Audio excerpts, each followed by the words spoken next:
Bien le bonjour. Il y a quelque temps, pendant que j'étais en train de jouer à un jeu vidéo, je me suis dit que ça faisait des années que je jouais, que de nouveaux jeux sortaient en masse, sur PC, sur console, sur téléphone, et là je me suis demandé comment on code un jeu. Je suis allé sur internet pour regarder ce que je pouvais trouver, et évidemment une grosse majorité de résultats c'était pour des écoles avec des cursus qui durent plusieurs années, des formations payantes, des choses qui prendraient beaucoup de temps et qui valaient de l'argent. Un gros investissement quoi. Du coup, je me suis posé une question. Voyant toutes ces écoles, ces formations et tout cet engouement pour les métiers du jeu vidéo, est-ce qu'il est possible d'apprendre par soi-même et gratuitement à créer un jeu vidéo? C'est ce que j'ai décidé d'essayer de faire. Je ferai donc des vidéos tout au long de mon apprentissage qui seront des vidéos pour montrer ce que j'apprends et comment je l'apprends. Je ne maîtrise pas du tout le C++. Je ne suis pas donc dans un esprit de donner des cours, mais plus de apprenons tous ensemble. Bon ben, ça promet une belle aventure et ça commence aujourd'hui.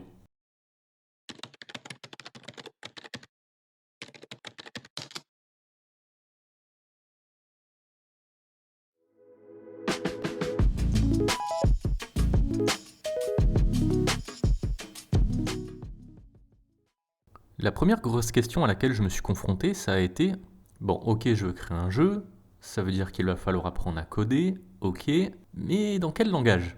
Parce que oui, du choix, il y en a. Comme il fallait faire un choix, je me suis dit que le mieux c'était de partir sur un langage très utilisé et qui donnerait beaucoup de possibilités. Après quelques recherches, j'ai donc opté pour le C++. Ok, et c'est quoi le C++? Ben en fait l'histoire on s'en fout. Le plus important à se rappeler, c'est que c'est un langage de programmation utilisé pour plein de jeux, comme par exemple Counter-Strike, The Witcher 3 ou World of Warcraft, ainsi que pour des logiciels très connus aussi, du style Photoshop, le pack Office, des navigateurs internet comme Firefox, Google Chrome, et pour bien se représenter la puissance du truc, le plus bel exemple, Windows. Ça m'a l'air parfait comme langage. Bon ben c'est parti, créons un jeu en C++. Alors, évidemment, comme avant de courir il faut savoir marcher, il va falloir apprendre le C++ avant de développer un jeu. Bon ben, quand faut y aller. Pour développer, je vais utiliser un logiciel qui s'appelle CodeBlocks, c'est celui utilisé dans la formation que je suis, donc on va pas se prendre la tête. Allez, on lance CodeBlocks, et c'est pas vide. Je vois qu'il y a une ligne de code, on va la virer, et on va regarder un petit peu ce qu'il y a autour. Tout d'abord, on a include IOStream. Ça, c'est ce qui va permettre de charger une bibliothèque qui va permettre d'afficher des messages dans la console et de pouvoir saisir des données. Ensuite, on a Using Namespace Standard qui correspond au package de fonctionnalités de base qu'on va utiliser. Int main, c'est notre fonction principale, c'est là où on va écrire le code. Et enfin, on a return 0. En gros, si tout se passe bien dans la fonction principale, on lui dit de renvoyer la valeur 0. Si ça renvoie autre chose, c'est qu'il y a quelque chose qui s'est mal passé. Ok, donc là, l'environnement, c'est bon. Je vais enchaîner avec la première notion fondamentale, à savoir les variables. Je dis que c'est fondamental parce que c'est vraiment quelque chose qu'on va utiliser tout le temps. Une variable donc, c'est comme une boîte dans laquelle on met ce qu'on veut, à partir du moment où on a dit quel type d'objet on mettait dedans. Par exemple, une boîte à chaussures, dedans on va y mettre des chaussures. En C++, c'est pareil pour une variable, on détermine le type de données qu'on va mettre dedans, et on n'y mettra que ça. C'est ce qu'on appelle la déclaration. En même temps que cette phase, on peut aussi dire tout de suite ce qu'il y a dedans, ou pas. Ça s'appelle l'initialisation. Pour déclarer une variable, on peut mettre 6 types différents. Bool, pour les booléens, ça a pour valeur vrai ou faux. Int, un entier, c'est-à-dire un nombre sans virgule. Unsigned int, c'est un entier positif ou nul. Double, c'est un nombre qui peut avoir une virgule. Char, pour un caractère. Et string, pour une chaîne de caractères. Alors, il y a une petite particularité concernant les strings. Si on veut manipuler des chaînes de caractères, il est obligatoire de rajouter une ligne d'entête au programme. Sur le même principe qu'on écrit include IOStream pour débloquer des fonctionnalités par rapport à la console, là il va falloir écrire include string pour débloquer les fonctionnalités de traitement des chaînes de caractères. Et c'est tout pour les variables, on peut commencer à les utiliser. La base de chez base dans un programme, c'est de pouvoir échanger avec lui. Par exemple, au début d'énormément de jeux, il y a toujours un PNJ qui demande comment on s'appelle. De là, on rentre le nom qu'on veut et le PNJ répond avec ce qu'on a mis. Dans cet esprit, les deux commandes qui vont permettre de faire cet échange sont cout et cin. Tout d'abord cout. Cette commande va permettre d'afficher ce qu'on veut à l'écran. On exécute, et qu'est-ce que c'est moche! Eh oui, dans un premier temps, les programmes vont être en mode console. Alors pas celle-là, ni celle-là, mais cette vieille fenêtre dégueulasse qui donne pas du tout envie. Bon, au moins ça marche, le message est bien là, et j'ai dû taper que cette ligne pas du tout intuitive ni compréhensible pour que ça fonctionne. Mais pourquoi? Tout simplement parce que c'est la syntaxe de la commande. C'est comme en français. Pour bien parler, il faut respecter une certaine syntaxe. Sujet, verbe, complément. Sinon, on se comprendrait pas. Enfin, sauf si on est maître Yoda.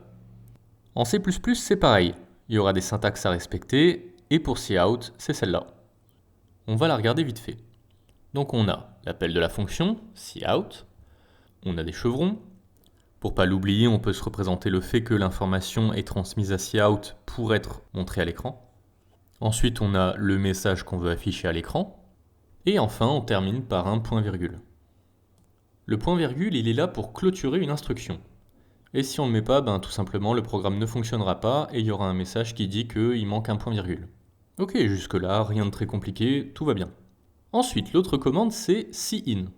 Cette commande, elle va permettre de transmettre une saisie au clavier effectuée par l'utilisateur vers le programme. En gros, c'est ce qu'on fait quand on tape son nom dans le jeu. Ça s'écrit comme cout, mais comme le sens du voyage de l'information est inversé, les chevrons aussi. Ok, mais l'info tapée par l'utilisateur, on la met où? Tout simplement, on va la mettre dans une variable. Pour illustrer tout ça, on va reprendre l'exemple du PNJ qui demande le nom du joueur.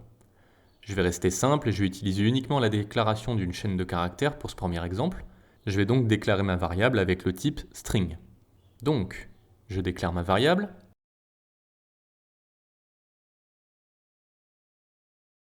J'envoie le message à l'écran.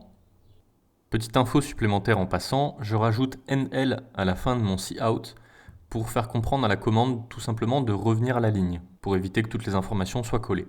Je récupère mon nom, et j'envoie le message comme quoi le PNJ a bien compris et utilise mon nom. On teste et...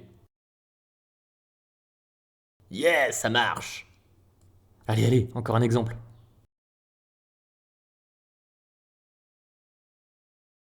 Et ça marche pas. Eh oui, ça marche pas pour une simple raison. Dans cet exemple, il y avait un espace dans ce qu'on a entré. Tel quel, la fonction cin enregistre les données qu'on tape tant qu'il n'y a pas ni d'espace ni de retour à la ligne. S'il y en a, ça va enregistrer ce qu'on a mis avant, et après, ça va être le bordel. Donc pour faire les choses propres et enregistrer une chaîne de caractères qui contient des espaces correctement, il va falloir utiliser une fonction supplémentaire, la fonction getLine. La syntaxe est celle-ci, l'appel de la fonction cin, et la variable dans laquelle on va stocker la chaîne de caractères. Comme son nom l'indique, cette fonction va récupérer toute la ligne qui avait été tapée par l'utilisateur, les espaces compris. Allez, on essaye. On reprend juste l'exemple et on rajoute la fonction getLine. On lance le programme et... ça marche! Un dernier détail avant de finir, il y a quand même un truc que le programme n'aime pas avec la fonction getLine, c'est qu'elle soit placée après cin. Alors après, si on est obligé de faire ça, en demandant l'âge avant le nom par exemple, il va falloir ajouter une ligne pour faire comprendre à la fonction que ce qu'on veut récupérer, c'est ce qui va être tapé et que le reste, on s'en fout. Donc, on reprend l'exemple d'avant, on rajoute le fait de récupérer l'âge,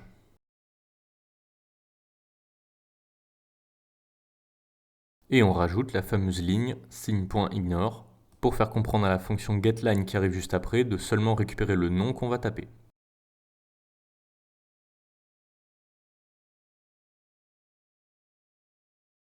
Et là,